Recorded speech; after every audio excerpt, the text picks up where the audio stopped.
जय हिंद फ्रेंड्स। तो आप लोगों का स्वागत है हमारे YouTube channel TS with PS में।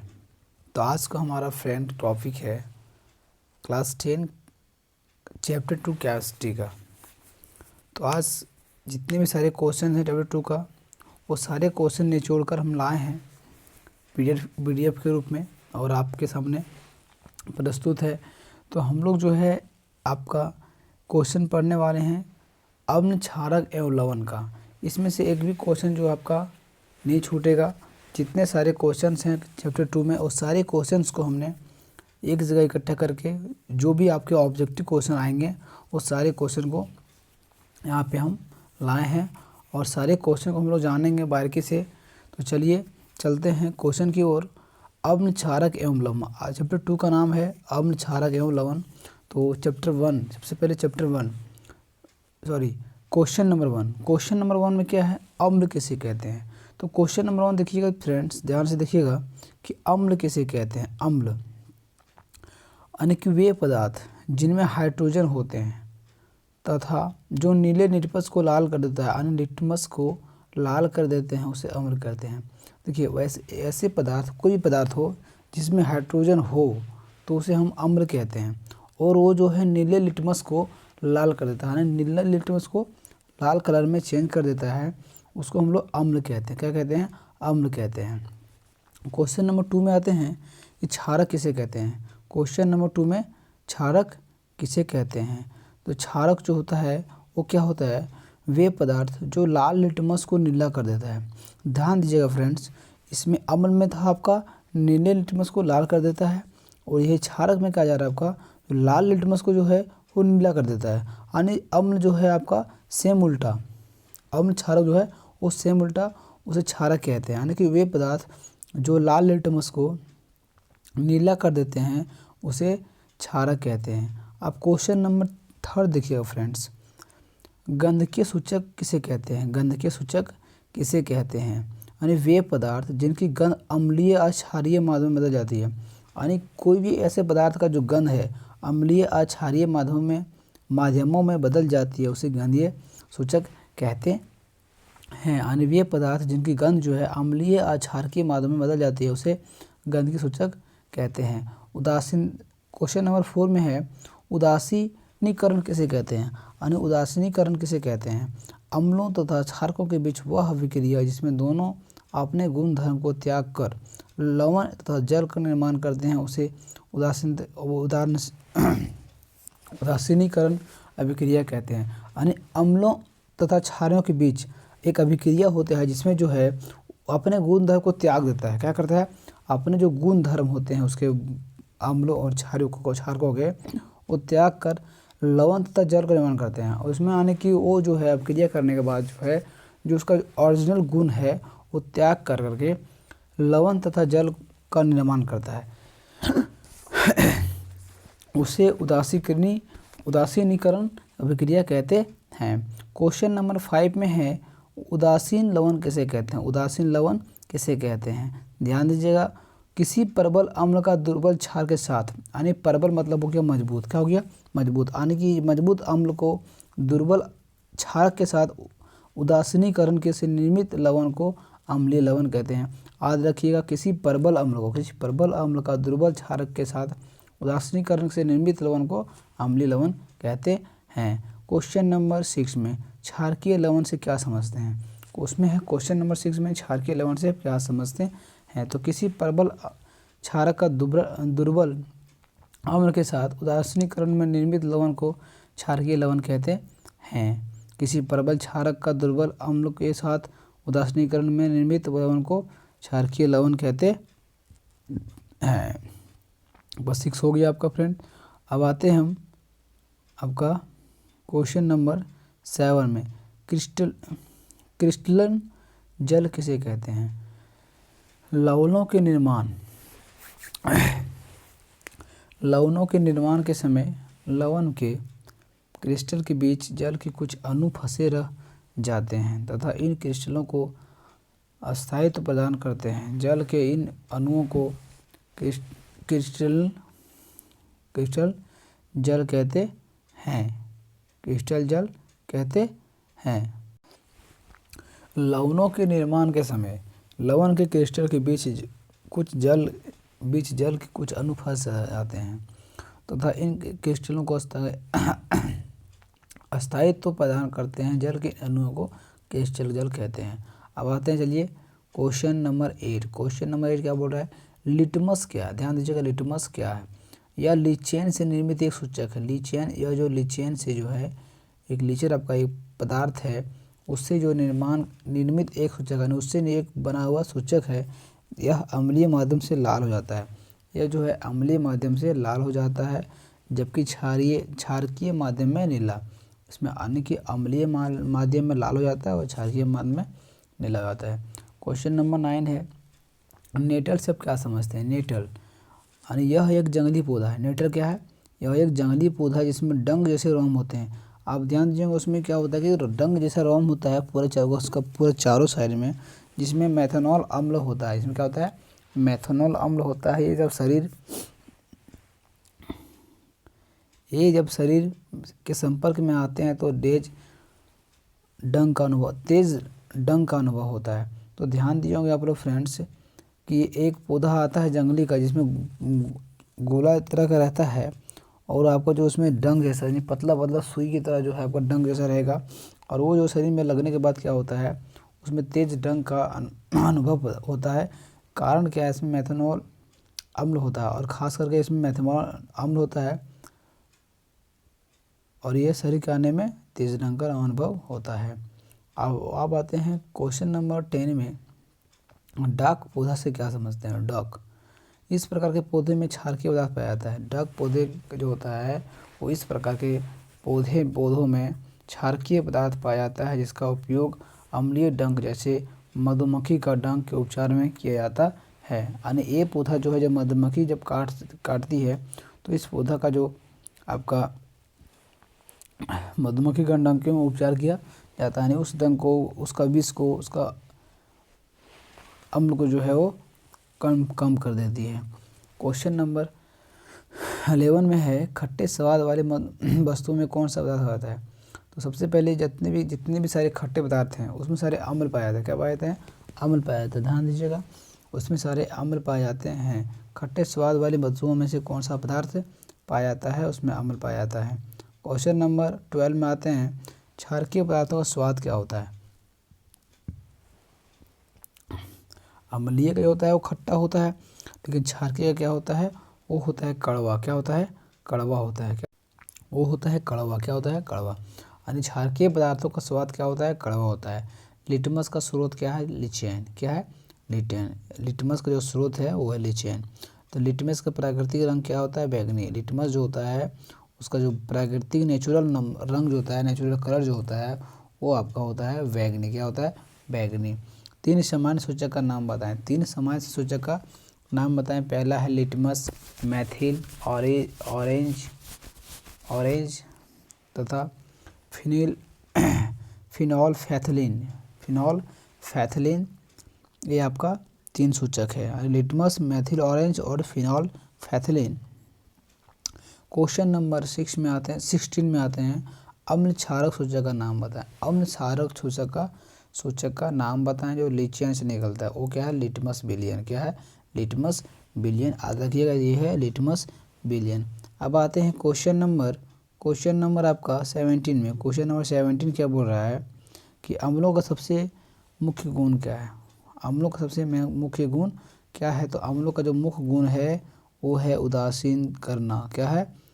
अम्ल जितने भी हैं उसको उदासीन कर देता है। क्या करता है? उदासीन कर देता है। क्षारकों को उदासीन करना, यानी जितने भी अम्ल जो है क्षारक को उदासीन करते हैं सारे अम्ल। उसका मेन काम यही है, मुख्य गुण जो है उसका यही है। अब आते हैं क्वेश्चन नंबर 18 में, क्षारकों का मुख्य गुण क्या है और क्षारकों क्या हो उसको उदासीन करना, यानी सेम उल्टा। अम्ल और क्षारक जो होता है वो उल्टा का होता है। ठीक है, ध्यान दीजिएगा, जब पूछेगा क्वेश्चन तो उसको उल्टा बोलिएगा। यानी क्षारकों का बोलेगा तो अम्लों का उदासीन करना, और अम्लों का बोलेगा तो क्षारकों का उदासीन करना। तो चलिए चलते हैं क्वेश्चन नंबर 19 में। क्या बोल रहा है, क्या क्षारकीय विलयन में H+ एक्यू आयरन होते हैं? अगर हाँ तो क्षारकीय क्यों होते हैं? क्योंकि H प्लस आयन जल से आते हैं। उसमें से H प्लस आयन तो होते हैं, लेकिन होते हैं तो वो क्यों होते हैं? क्योंकि वो जल से आते हैं। किससे आते हैं? जल से आते हैं। क्वेश्चन नंबर 20 में उस पदार्थ का नाम बताएं जो क्लोरीन से क्रिया करके विरंजक चूर्ण बनाती है। वो पदार्थ है आपका CaOH2 यानी शुष्क बुझा हुआ चूना। क्या है? बुझा हुआ चूना। और बुझा हुआ चूना जो आपका सीमेंट के रूप में भी काम आता है। उस पदार्थ का नाम बताएं जो क्लोरीन से क्रिया करके विरंजक चूर्ण बनाता है। वो है बुझा हुआ चूना। क्वेश्चन नंबर अब आते हैं 21 में। क्वेश्चन नंबर 21 में आते हैं कि कठोर जल को मृदु करने के लिए किस सोडियम यौगिक का उपयोग किया जाता है? कठोर जल को मृदु करने के लिए किस सोडियम उपयोग किया जाता है? वो है सोडियम कार्बोनेट। क्या है?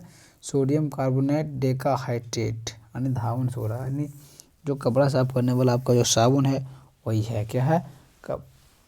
कपड़ा साफ करने वाला साबुन, धावन सोडा। ठीक है। अब चलिए आते हैं क्वेश्चन नंबर आपका 22 में। क्वेश्चन नंबर 22 क्या बोल रहा है कि धावन सोडा का जलीय अम्लीय होता है क्षारीय। क्या होता है? क्षारीय होता है। क्या होता है? क्षारीय होता है। ये ध्यान दीजिए, धावन सोडा का जो जलीय जो घोल जो बनता है उसको जो फेना वो जो झाग देने के बाद जो होता है उसको वो होता है क्षारीय। क्या होता है? क्षारीय। चलिए अब चलते हैं क्वेश्चन नंबर 23। क्वेश्चन नंबर 23 चलते हैं। ये क्या बोल रहा है कि सोडियम हाइड्रोजन कार्बोनेट के विलयन को गर्म करने पर क्या होता है? इस प्रक्रिया के लिए समीकरण क्या? यानी सोडियम हाइड्रोजन कार्बोनेट के विलयन को गर्म करने पर क्या होता है? इस प्रक्रिया के समीकरण क्या? ये क्या बोला? सोडियम हाइड्रोकार्बोनेट यानी कि 2NaHCO3 हो गया। सोडियम हाइड्रोजन कार्बोनेट गर्म करने पर क्या निकल रहा है? Na2CO3 यानी सोडियम कार्बोनेट आपका जो है वो अलग हो जा रहा है, प्लस इसमें H2O जल अलग हो जा रहा है, प्लस CO2 कार्बन डाइऑक्साइड भी अलग हो जा रहा है। चलिए ठीक है, ध्यान दीजिएगा। क्वेश्चन नंबर 24 में। क्वेश्चन नंबर 24 में कोई विलयन लाल लिटमस को नीला कर देता है। इसका pH मान क्या होता है? 7 से अधिक। क्या होता है? 7 से अधिक। यानी कोई भी जो है विलयन लाल लिटमस को नीला कर देता है, इसका pH मान 7 होता है। चलिए फ्रेंड्स, साथ साथ में चैनल को सब्सक्राइब कर दें ताकि जो भी क्वेश्चन हम डालें वो आप तक नोटिफिकेशन उसका पहुंच सके। तो वीडियो को लाइक भी करें और अपने दोस्तों के साथ शेयर भी करें। और शेयर करने से क्या होता है कि आपका जो भी दोस्त है उनका भी चीज़ छूटेगा और आप उसको आराम से उसको दे पाएंगे। तो चलिए चलते हैं क्वेश्चन नंबर 25 में। कोई बिलियन अंडे के पीछे हुए कवच से अभिक्रिया कर। कोई बिलियन जो है अंडे से पीछे हुए कवच की अभिक्रिया कर एक गैस उत्पन्न करता है। ठीक है, जो चूने के पानी को दूधिया कर देता है। क्या कर देता है? दूधिया कर देता है। इस बिलियन में क्या होता है? वो होता है HCl। क्या होता है? HCl hydrogen chloride. क्या होता है? Hydrogen chloride. ठीक है, चलिए चलते हैं क्वेश्चन नंबर 26 बोल रहा है NaOH का 10 ml बिलियन HCl के 8 ml बिलियन से पूर्णतः उदासीन हो जाता है। यदि हम NaOH के उसी बिलियन का 200 ml लें तो इसे उदासीन करने के लिए HCl के उस बिलियन की कितनी मात्रा की आवश्यकता पड़ेगी? ध्यान दीजिए फ्रेंड्स, यहाँ पे बोल रहा है कि 10 ml। पहले NaOH जो है वो आपका ले रहा है सोडियम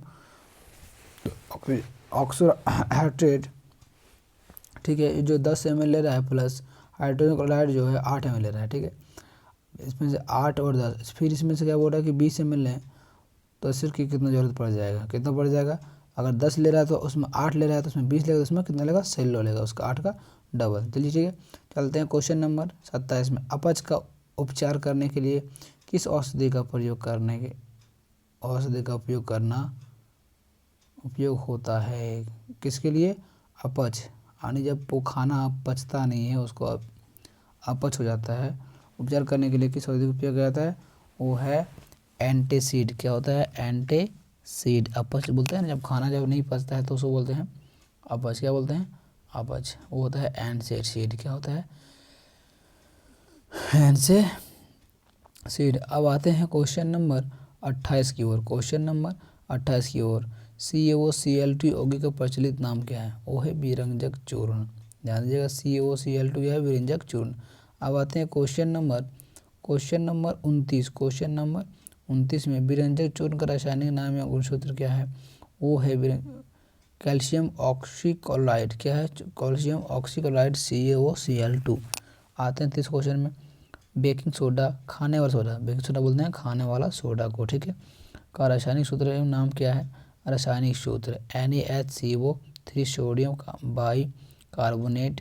रासायनिक नाम है सोडियम हाइड्रोजन का कार्बोनेट, सोडियम हाइड्रोजन कार्बोनेट। इसका जो सूत्र है वहाँ पे NaHCO3 होता है, तो नाम जो है सोडियम हाइड्रोजन कार्बोनेट, इसका नाम जो आपका देखिए लिखा हुआ है, ठीक है। धोने का सोडा का रासायनिक सूत्र क्या है? इसको ध्यान दीजिएगा, पूछ रहा है कि धोने का सोडा जो रासायनिक सूत्र है उसका नाम क्या है? धोने का सोडा का रासायनिक सूत्र क्या है? Na2CO3 प्लस 10 H2O यानी कि जल, 10 गुना जल इसमें है, ठीक है। अब आते हैं 32 में, पेरिस प्लास्टर का रासायनिक सूत्र यानी plaster of Paris. Plaster of Paris का रासायनिक सूत्र क्या है? CaSO4। उसके बाद हाफ जल, क्या है? हाफ जल यानी हाफ H2O। अब 33 नंबर में क्या है? प्लास्टर ऑफ पेरिस के जल के साथ अभिक्रिया के लिए समीकरण लिखें। प्लास्टर ऑफ पेरिस जो है जल के साथ अभिक्रिया करेगा तो क्या हो जाएगा? सबसे पहले प्लास्टर का क्या होता है? CaSO4 और हाफ जल होगा, प्लस जल के साथ में इसमें अभिक्रिया कर रहा है, ठीक है। इसमें हाफ है तो इसमें हाफ और 1 जल हो गया, इसमें कितना हो गया? 1, मतलब 1 का हाफ और 1.5 जल करेगा तो क्या हो जाएगा? CO, इसमें से 1.5 मिलेगा जल और इसमें से 1 हाफ मिलेगा तो 2 हो जाएगा जल, बाकी CaSO4 सेम रहेगा, ठीक है। जिप्सम का रासायनिक सूत्र क्या है? जिप्सम का रासायनिक सूत्र क्या है? यानी CaSO4 × 2H2O, ये आपका जिप्सम का रासायनिक सूत्र है। क्वेश्चन नंबर 35 में, यदि पेरिस प्लास्टर जो है कि निर्माण के समय गर्म करने की प्रक्रिया को नियंत्रित ना किया जाए तो क्या पदार्थ बनता है? तो क्या बनता है? वो होता है निर्जलीय कैल्शियम सल्फेट। क्या बनता है? निर्जलीय कैल्शियम सल्फेट। यानी पेरिस प्लास्टर के निर्माण के समय गर्म करने की प्रक्रिया को नियंत्रित ना किया जाए तो क्या पदार्थ बनता है? निर्जलीय कैल्शियम सल्फेट। चलिए, ठीक है, चलिए चलते हैं 36 नंबर क्वेश्चन में। 36 नंबर क्वेश्चन क्या बोल रहा है कि एक प्राकृतिक सूचक का नाम बताएं। कोई क्या है? लिटमस। पहले कुछ पिछले क्वेश्चन में देख चुके हैं हम लोग, तो क्या है? लिटमस। उदासीन pH का मान कितना होता है? 7। यानी उदासीन जो होता है pH का मान वो 7 से शुरू होता है, 7 से शुरू होता है, 7 होता है। क्या होता है? 7 होता है। एक होता है 7 से आपका ऊपर जो होता है वो क्षारीय है, 7 से नीचे होता है अम्लीय, ठीक है। अब आते हैं,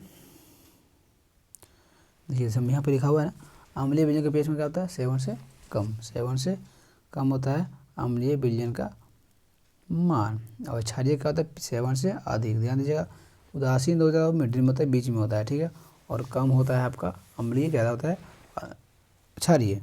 क्वेश्चन नंबर 40 में, शुद्ध जल का pH मान कितना होता है? बस शुद्ध जल तो है वही, तो उदासीन है आपका, क्या है? उदासीन, यानी pH मान 7। क्या होता है? pH मान 7।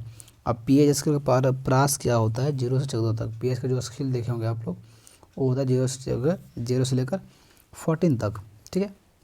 चलिए चलते हैं क्वेश्चन नंबर 42 की ओर।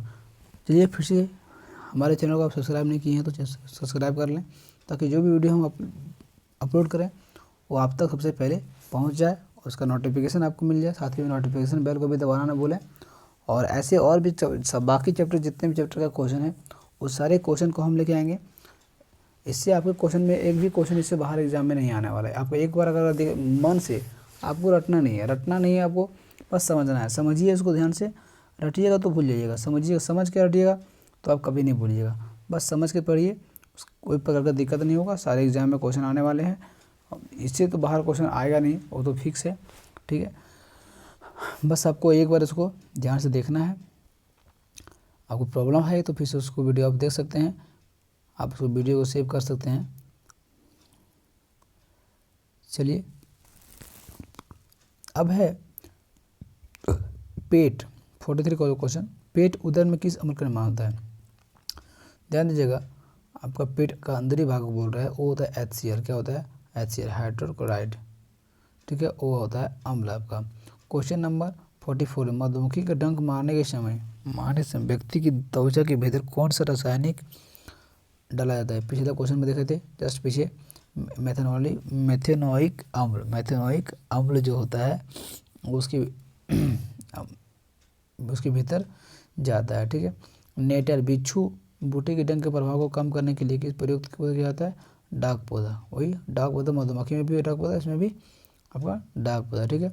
अम्लीय वर्षा क्या होती है, जब वर्षा जल की pH मान 5.6 के से कम हो जाता है तो उसे अम्लीय वर्षा कहते हैं। यानी 5.6 ऊपर है तो नॉर्मल अम्लीय रहा, लेकिन ये जैसे जैसे कम हो जाएगा आपका अम्ल की मात्रा जो है वो बढ़ता चला जाएगा। यानी अम्लीय वर्षा को pH का मान 5.6 से कम होता है जब उसे अम्लीय वर्षा कहते हैं, ठीक है। 47 में बोल रहा है कि 2 सूचकों का नाम बताएं। 2 सूचकों के नाम बताएं। पहला है लिटमस, दूसरा है फिनॉल फथलिन, ठीक है। और क्वेश्चन नंबर 18, क्वेश्चन नंबर आपका है अभी 18, क्या है 18 है। यानी pH का मान क्या होगा जब हम अम्ल की मात्रा को जल में बढ़ाते जाएंगे। pH का मान क्या होगा जब हम अम्ल की मात्रा किसी जल में बढ़ाते जाएंगे तो pH का मान क्या हो जाएगा, वो घटेगा और 7 से नीचे आएगा। ध्यान दीजिएगा ना, pH का मान क्या होगा जब हम अम्ल की मात्रा को किसी जल में बढ़ाते जाएंगे तो श्योर है pH का मान क्या हो जाएगा, घटेगा। क्या हो जाएगा, घटेगा, 7 से नीचे हो जाएगा।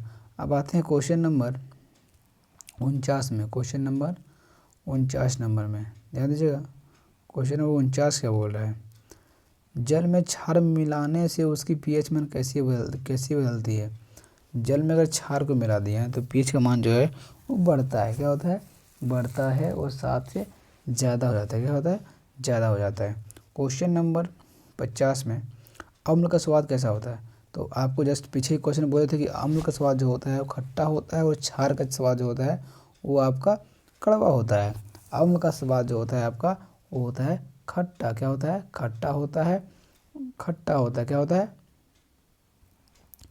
खट्टा होता है। और क्षार का जो होता है वो आपका होता है कड़वा। क्या होता है, कड़वा होता है। क्या होता है, कड़वा, ठीक है। यानी उसको आप बोल सकते हैं कड़वा, ठीक है। तो चलिए चलते हैं क्वेश्चन नंबर 51 में। 51 में लिटमस पत्र पर अम्ल का क्या प्रभाव पड़ता है। यानी कि लिटमस पत्र पर जो होता है अम्ल का प्रभाव पड़ता है। यानी अम्ल नीला लिटमस पत्र को लाल कर देता है। यानी लिटमस पत्र जो है अब क्या बोलते हैं उसमें अम्ल जो उसको लाल को नीला करता है, ठीक है। अब 52 में क्या बोल रहा है, क्या होता है जब नीला लिटमस पत्र HCl में डालते हैं। क्या होता है जब नीला लिटमस पत्र को HCl में डालते हैं तो नीला लिटमस पत्र को लाल कर देता है। क्या कर देगा, लाल कर देगा। उसके बाद 53 में सोडियम हाइड्रोक्साइड का लिटमस पर प्रभाव पड़ देता है। सोडियम हाइड्रोक्साइड का लाल लिटमस को नीला करता है। वो क्या करता है, लाल लिटमस को नीला कर देता है। 54 क्वेश्चन में क्या बोल रहा है कि क्षार का लिटमस पत्र पर क्या प्रभाव पड़ता है। तो लाल को नीला करता है, लाल को नीला करता है, ठीक है। धातु के साथ अम्ल की अभिक्रिया होने से कौन सी गैस निकलती है। जब कोई भी धातु के साथ अम्ल की अभिक्रिया की जाती है तो उसमें हाइड्रोजन गैस निकलता है। क्या निकलता है, हाइड्रोजन गैस निकलता है। ध्यान दीजिएगा, किसी भी पदार्थ के साथ अगर उसमें अम्ल के साथ अभिक्रिया कराई जाए तो उसमें हाइड्रोजन गैस निकलती है। अब आते हैं क्वेश्चन नंबर आपका 56 में। किसमें आता है, 56 में। चींटी के डंक में कौन सा अम्ल विद्यमान होता है, मेथनॉलिक अम्ल, तो पढ़े थे। नेटल से डंक में कौन सा अम्ल विद्यमान होता है, मेथनॉलिक अम्ल। नींबू में कौन सा अम्ल पाया जाता है, वो सिट्रिक अम्ल। क्या है, सिट्रिक अम्ल। 59 में क्या है कि संतरा में कौन सा अम्ल पाया जाता है, वो भी सिट्रिक अम्ल। जितने भी खट्टे पदार्थ होते हैं सब में सिट्रिक अम्ल पाया जाता है। कितने पाया जाता है, सिट्रिक अम्ल। देखिए यहाँ पे भी है सिरका में कौन सा अम्ल पाया जाता है, वो है एसिटिक अम्ल। क्या है, एसिटिक अम्ल। अब इसमें आपका 61 में 2 कमज़ोर अम्लों के नाम बताएं। जो अम्ल कमज़ोर हैं उसका नाम बताएं। तो उसका अम्ल क्या क्या है, वो है एसिटिक अम्ल, वो है कार्बोनिक अम्ल। क्या है, एसिटिक अम्ल और कार्बोनिक एसिटिक एसिड यानी CH3COOH तथा कार्बोनिक एसिड यानी H2CO3। आपका ये जो है बहुत ही कमज़ोर अम्ल होता है। क्या बोलते हैं उसको? कमज़ोर अम्ल बोल सकते हैं। ठीक है, क्वेश्चन नंबर 61। अब जो है आपका वो सारे क्वेश्चन आपके हो गए, कंप्लीट हो चुके हैं। अब जो भी इतने ही क्वेश्चन से आपके ऐसे क्वेश्चन जो है आपका वो बाहर नहीं आने वाला है। ठीक है, इसका PDF आपको हम डिस्क्रिप्शन में दे सकते हैं, आप उसको डाउनलोड करके भी पढ़ सकते हैं। ठीक है, और आप इसे अपने मोबाइल में सेव भी कर सकते हैं। अगर वीडियो अच्छा लगा हो तो चैनल को लाइक शेयर सब्सक्राइब, साथ ही बेल आइकन को जरूर दबाएं और सब्सक्राइब करना ना भूलें। सब्सक्राइब करने में कुछ नहीं लगता है, आपका कुछ नहीं लगता है, उसमें आप ही को फ़ायदा होगा। उसमें क्या होगा कि जब भी वीडियो हम अपलोड करेंगे आप तक वो नोटिफिकेशन पहुंच जाएगा, साथ ही नोटिफिकेशन बेल दबाने के बाद। ठीक है, तो चलिए मिलते हैं नेक्स्ट क्वेश्चन में। जय हिंद, जय भारत, थैंक यू।